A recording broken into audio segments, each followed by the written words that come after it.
All right. Oh, wait a minute. I have lost Skype. Here we go. And I don't have video. Okay. So, great. Okay, Okay. there we go. Gotta start off somewhere. Thanks again for coming. Arizona, dry place. So this is round 2. Thank you for coming back with us. This is a new group of people, and we have viewed your fabulous video, so they've been a little bit more oriented to some of the work you do. Perfect. Good, yeah. So now you kind of have an idea of what it is that I'm working on. So let's see. What should I build on? What do you think I should go with that, Jill? I think what would be interesting for all of us to hear is some of the things that you discussed last class with changing ocean conditions and what that looks like over the past few years for California, and implications with warming waters and different things and impacts that has on local ecosystems. Okay, no problem. So for let's go back to 2012. In California in 2012, there was a weird event that took place, and for some unexplained reason, all these dead animals started washing up on the beaches. Dead animals meaning snails and urchins and animals that live in the tide pools usually. And nobody could figure out what happened. Well, it turns out that there was what's called a harmful algal bloom. And that's a toxic algae that usually only affects fish and things higher up on the food chain, but it affected lower things on the food chain, like chitons and limpets and abalone and sea urchins and sea stars, which was really strange. So that happened. And then 2013, well, let me back up. 2011, the year before that, was the year that the Fukushima power plant blew up, right? And so we had radioactive material going into the ocean and into the air. And then 2013, there was a massive, cataclysmic die-off of sea stars. So if you've ever been to the coast, the west coast of North America, you probably saw sea stars. And for an unexplained reason, all the sea stars on the west coast of North America, the continent of North America, died, which is a massive catastrophe. Then 2015 and 16, we had warm water that showed up along the coast. One of those years was due to an El Nino, and the first of those years was due to an anomaly that scientists have never even heard of called the warm water blob. That's what they call it because they don't have a name for it. And so our ocean's been taking kind of a battering for the last, that's been what, now 6 years? And so, enough of the bad stuff. There's a lot of people trying to work on things to improve the oceans, either to deal with more bad stuff, if that's coming down the pike, or to fix what we have right now, so that those organisms that are going to be restored can evolve with the changing times. So that's essentially what I do, is I do ocean restoration. And this is it's actually something that I grapple with a lot. And you guys, as voting community citizens, have to choose if restoring what we have or letting it just evolve is important to you. And you have to take a stand on it sometime in your life, in Arizona or somewhere else in the world. So my job is, I've chosen biodiversity over loss of species. That's my stand. And as a biologist, I think that's true to my teachings. And so I'm trying to restore animals and organisms in the ocean that need a little bit of help. Quite honestly, probably would be okay if all the humans disappeared and there were still no abalone or no kelp. I think that those organisms would come back on their own eventually, but given the stresses that we put on them, it might take a little bit longer if we're going to be here. Does anybody have any questions about the video that you saw? Yeah. So my name's I'm a film student here. It's a really well put together video. I learned a lot from it that I never really thought about kelp, and I interpretations on how, or not the interpretation, but just the process of us communicating with each other to then help impact the ocean. But coming at it from a film perspective, it was a really well put together video. But how often do you guys create socially awareness videos to show to the public, trying to show what you guys are doing or how we're affecting kelp or just ocean life as a whole? Yeah, that's a good question. So you guys are all media students, game coding people, from what I understand, kind of tech junkies there. And I explained to the previous class that you don't know the power, or maybe you do, and that's why you're in this field, but you don't know the power that you have over people because you are in charge of video representation, graphic representation of what people see, whether it's going to be movies or video games or websites. And so I actually am a one-person show. I run this entire organization by myself with lots of volunteers. And that particular movie that you just saw, I was approached by the My Hero organization, and they asked if they could make a documentary about me. So that's how I got it. A couple of other videos that I have, I don't know if you watched, there's another 1-minute video on my website that's about abalone, just an abalone video. And I called a friend of mine who owns a media company, and I said, I need a really quick 1-minute video. And at the time I was thinking of those whiteboard videos, that everybody's making, that's little incremental drawings. But I ended up doing this little 1-minute informational with lots of video clippets and pictures so people could see the actual organisms that I'm talking about. So to answer your question, I don't have a regular schedule. I kind of depend on people. I mentioned in the last class, I have a student up at Otis College, which is a graphic art school. And he came to me and said, I'd like to do a project. Actually, we met very serendipitously, but he didn't know he wanted to do an abalone project. I convinced him he did. But he's making a 3D cartoon, like a short story about abalone. So he gets to fulfill his senior project, and I get a little video out of it. But that's how I kind of get propaganda for my work, is I run across people who love what I'm doing or love the ocean and would like an outlet for the work that they love to do. So if you're looking for something to work on, I would love a video game. We do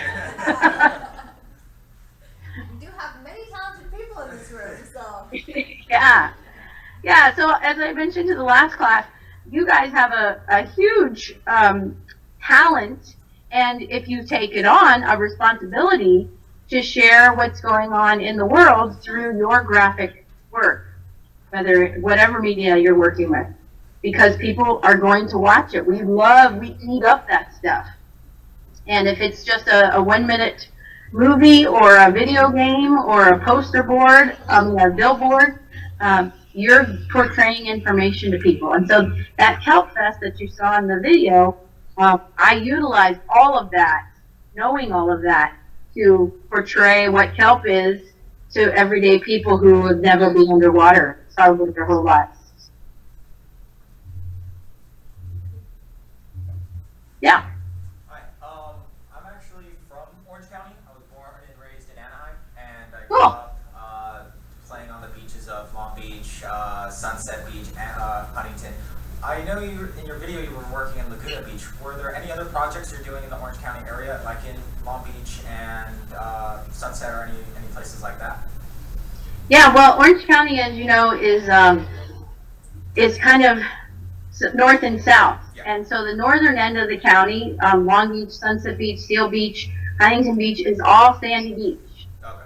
And then when you get to Newport, it starts getting to Rocky Beach. Yeah. And nothing that I'm growing grows in the sand. Oh, okay.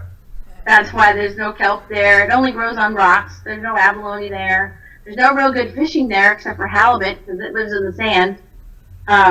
So there's been talk of actually creating artificial reefs in Huntington Beach to improve the fishing, but the organisms I'm working on are all on rocky reefs. So I'm down in Newport and Laguna and further south. Okay. Yeah, because I know near the oil place they built like a 50-foot exclusionary zone for the fish to use as like a artificial reef and stuff like that, so they can survive and grow around there without having to be fished and then Yeah, that's a good point. So we have oil rigs off the coast of California that are drilling for oil. Not a lot of people talk about them because we don't have frequent spills. But those oil rigs have actually turned into artificial reefs. And so they allow you to go scuba diving on them, which is really cool. But you can't fish off of them, which is good because there's a ton of life over there. They've literally turned into reefs. And so that's a real good indicator that if you leave things alone, they grow. And coincidentally, this year marks the 5th year that California created a network of marine protected areas along our coast that are kind of like national parks set up where nobody can take anything out or put anything in. And they just finished doing the baseline studies to see what those places look like. So hopefully, and in Orange County, we have from Crystal Cove State Park, since you know where that is, all the way down to the middle of Laguna Beach is all a no-take zone. So you can't take anything out of there or put anything in there. And hopefully, in about 5 to 15 years from now, it will be a restored, beautiful habitat that's supposed to look like when nobody's touching it. Yeah, I remember playing the tidal pools at Crystal Cove when I was a kid and seeing all the different marine species down there and the tidal pools and stuff like that. So it's really cool to know that this is happening in my backyard. Yeah, and all the tide pools are protected now in California. You can't take anything from a tide pool, period. So hopefully all the sea stars will come back soon. Does anybody else have a question? Yeah. Okay. I'm sorry, I may be off screen because of the way the camera. Yeah, that's okay. But I do have a question. How many different species of kelp did you plant? Just one. Macrocystis pyrifera is the one that it gets the biggest. It's the tallest kelp. Tallest kelp. It grows to about 150 feet tall, and it is the rainforest of the sea. But there are lots of different species of kelps. Do kelp and seaweed have the same function? That's a good question. Most people ask me that. So think of it as bread, okay? So you say, I want to put my sandwich on bread. That's a very, very broad statement. What kind of bread? Is it rye bread? Is it wheat bread? Is it sourdough bread? Is it a hamburger bun? Is it a hot dog bun? A brioche bun?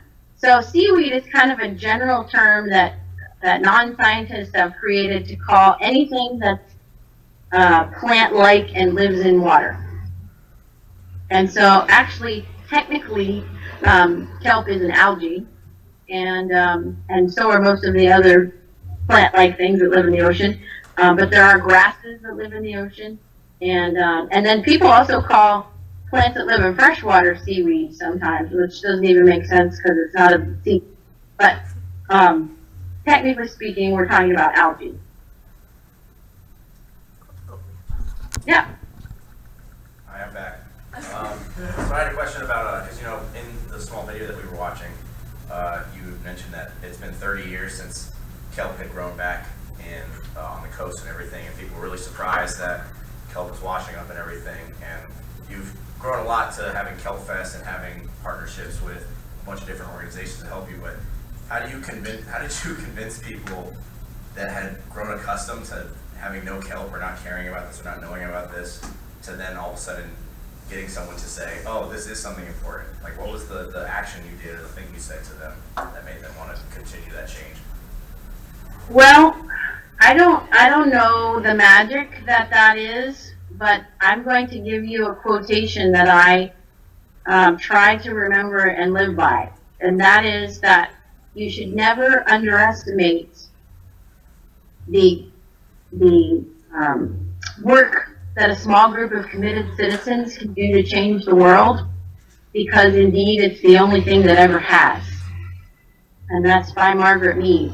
And so I think that, because it is just seaweed, right? It's just algae.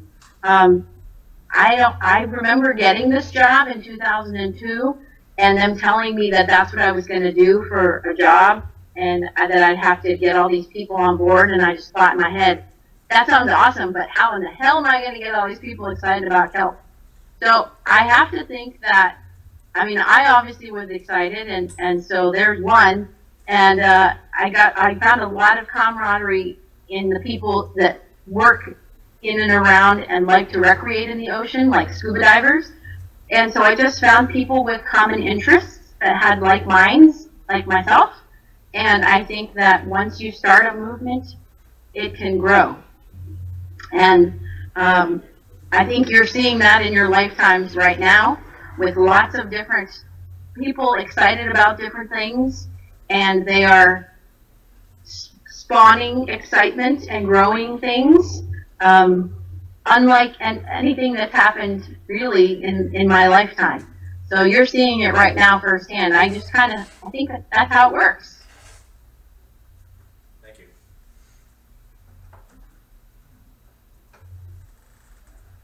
I have a. Oh nope, we have another question. Okay.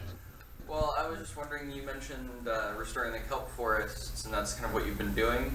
Are you aware of anything happening to the coral reefs as well, to try and bring them back? Yeah, I actually went to college in Florida. I'm from the East Coast. I'm from Virginia. And in Florida, of course, we didn't have kelp forests. We had corals. So most of my training was about kelp forest ecology and about corals when I was in college. And after one of my first jobs, I majored in aquaculture and marine biology. And one of my first jobs was on a coral farm in Michigan. Digest that for a second. Michigan growing coral in a greenhouse in the middle of winter time. So there's been people growing coral for a long time, trying to offset what is taken out of the ocean to sell in pet stores. People were starting to do it probably in the late 1980s, and now they're actually using those little pieces of coral that you can grow on farms and inland and putting them out in the ocean. To try to restore places that have had coral die-offs. The problem with that, I know because I do ocean restoration, is that number one, you have to know why they died in the first place. So if it's some, big sewage plant or something that's still pumping out sewage, it's not going to fix anything. You got to fix that first.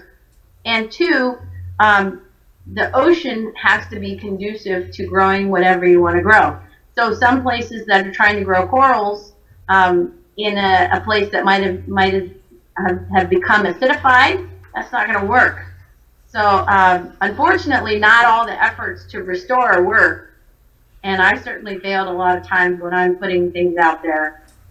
So the Great Barrier Reef is the next big challenge, and you probably heard some of the news that's been out in the last couple of years because they've also had changing climates and changing ocean conditions over the last couple of years.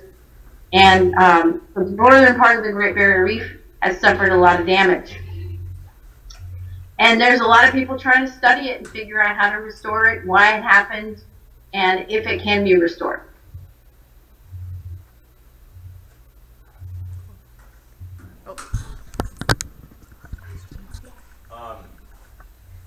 Do you think there will be a time where we will not have to continue to support the kelp or coral or anything, or that it will be able to flourish on its own and we won't have to feel that we're putting that much pressure on it? Or is this a responsibility that we are carrying from now until the end of time?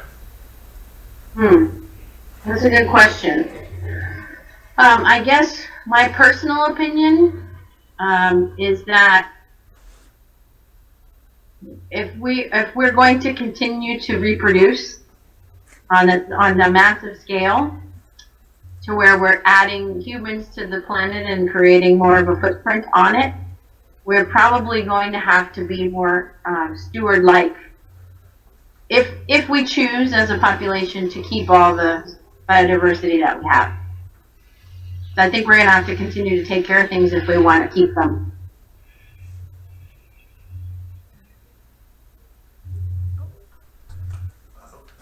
You said that people were complaining about the kelp that was washing up on the beaches.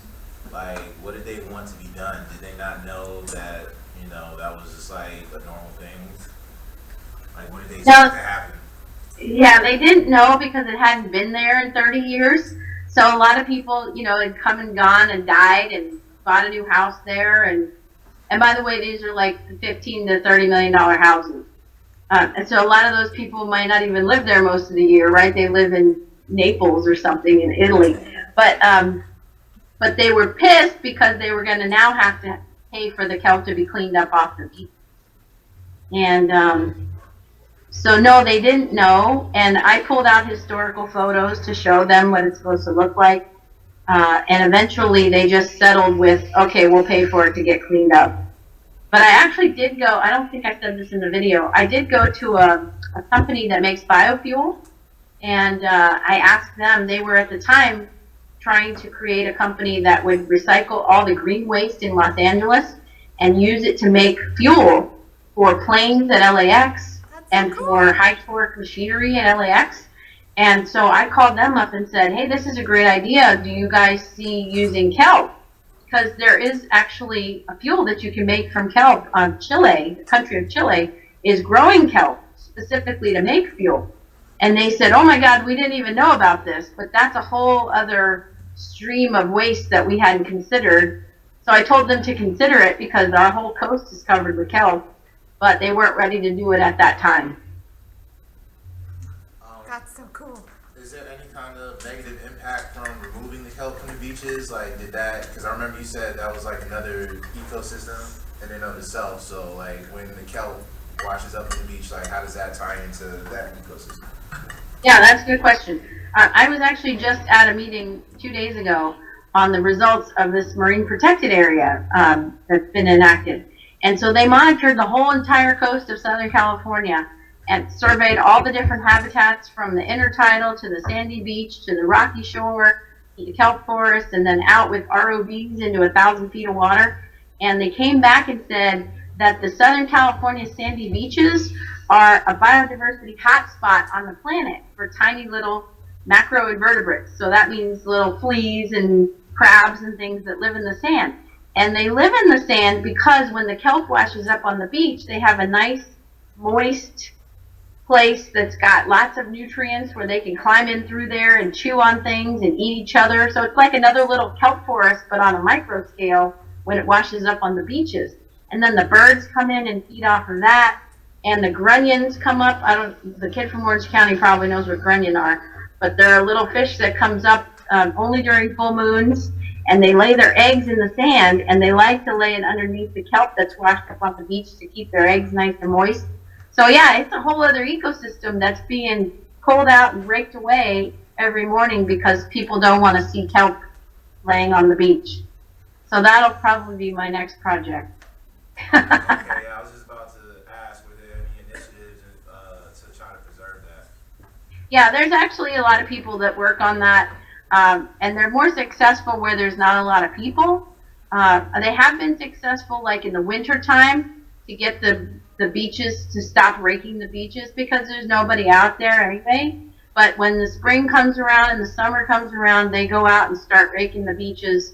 And because in some of the cities like Laguna Beach, as I mentioned in the video, it's a really tiny little beach in their city, and there isn't really enough room for people and kelp. So I don't think there's any hope for keeping it down there.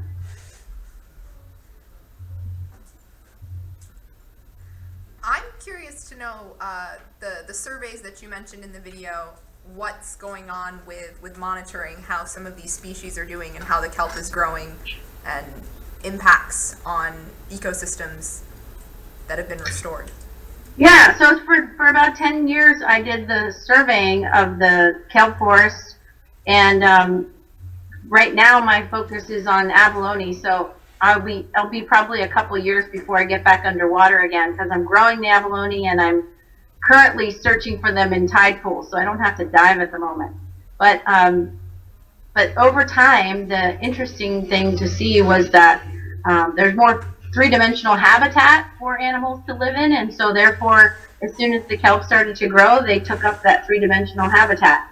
And now that there's a marine protected area in the place where I planted the kelp, I can't wait to see what that looks like I said, in 10 or 15 years. It should all, I believe in the power of nature. If you let it alone, it all just heals itself. It's when we put a lot of stresses on it that we have to help it. So that's another part of the answer to the question you asked me. So I can't wait to see how it just heals itself and it goes back to being a beautiful, top to bottom, perfectly diversified kelp forest.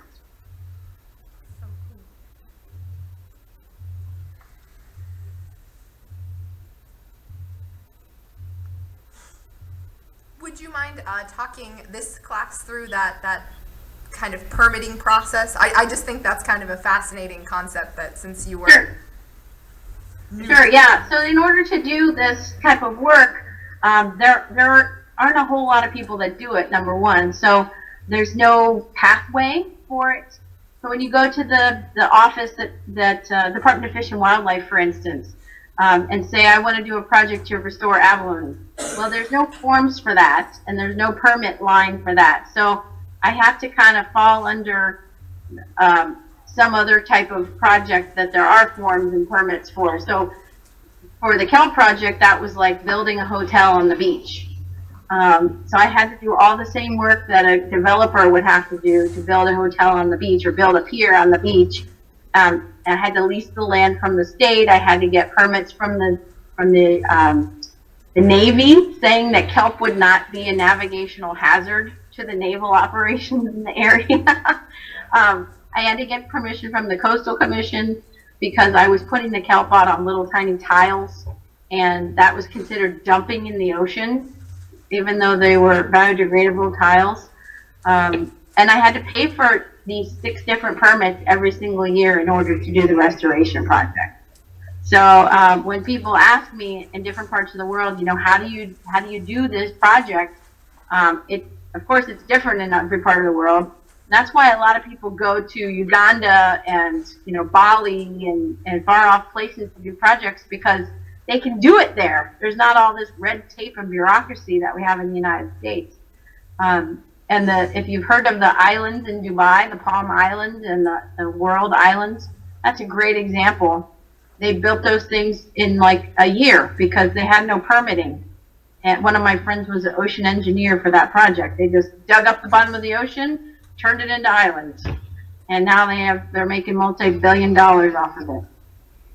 So I'm not saying there shouldn't be any reviews and permits required for projects, but I think that there should be an avenue for people who want to do restoration, that's for sure. Yeah. Why do you think the U.S. doesn't have these easy pathways to do what you want to do? Like, why do you have to take these other permits?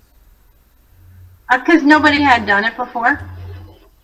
So unfortunately, I'm a one-person show, as I said, and here's a great example of why that's good, but it's also bad.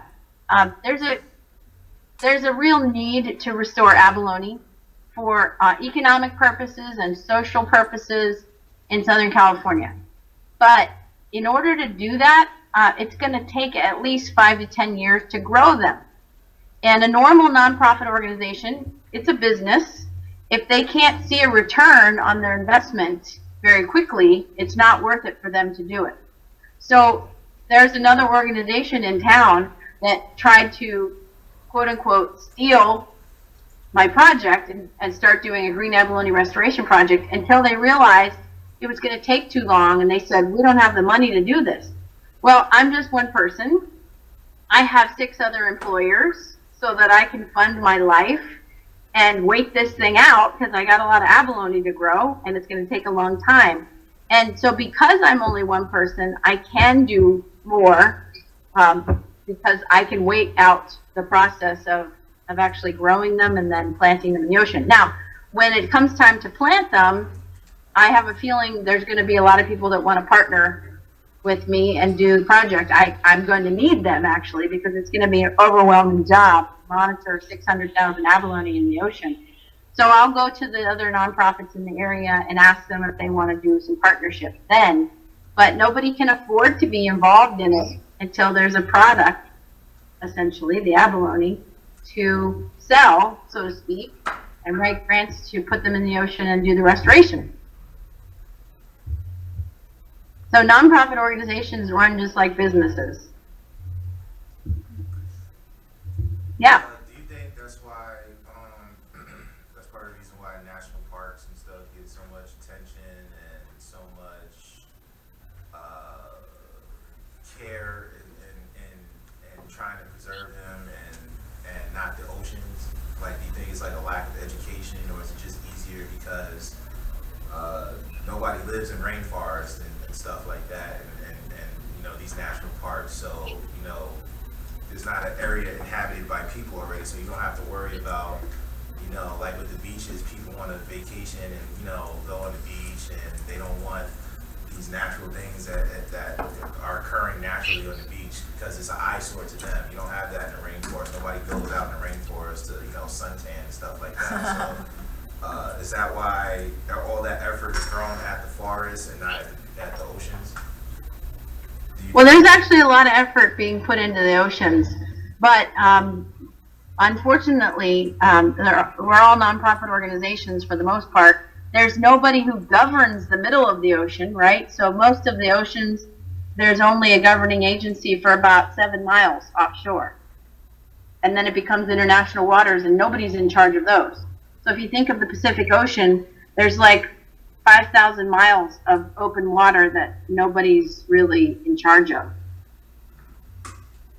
That's really the reason. And up until now, there's been no reason to go out there to, you know, clean up. You've heard of the giant Pacific garbage patch, I'm sure. There's no reason to go out there and do that unless some millionaire, billionaire wants to fund it.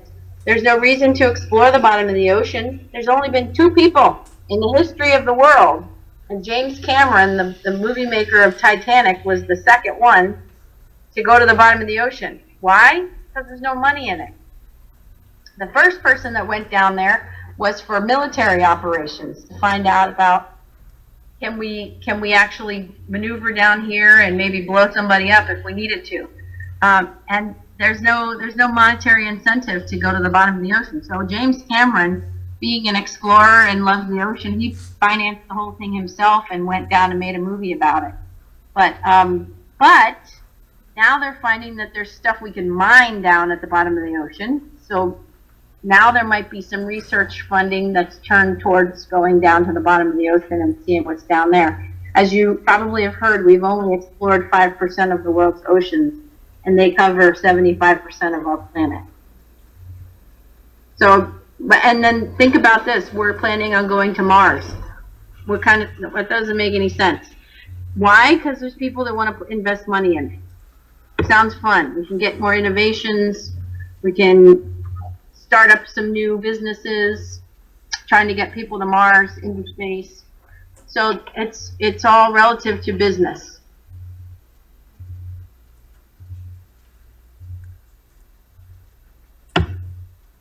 What have you seen with impacts of some of these oil rigs on day-to-day operation on the ocean, aside from kind of these artificial reefs that form? Is there any detriment that comes from them, or only when there's an oil spill, or, you know, because essentially when they're finished, they just have to stay there because it's too expensive to dismantle them, right?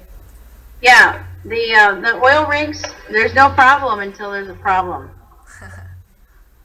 And yeah, I think that the consensus is to cut them off at 80 feet and leave the legs of the oil rigs on them for the reef that is created. Okay. I think that's going to happen.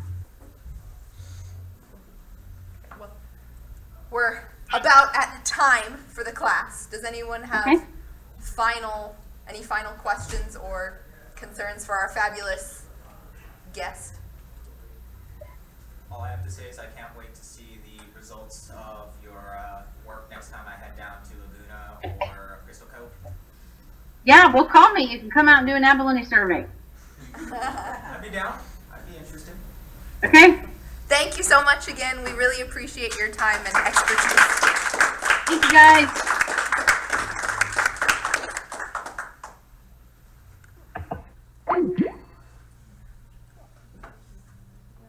Okay. So kind of cool. I will be sending a link to the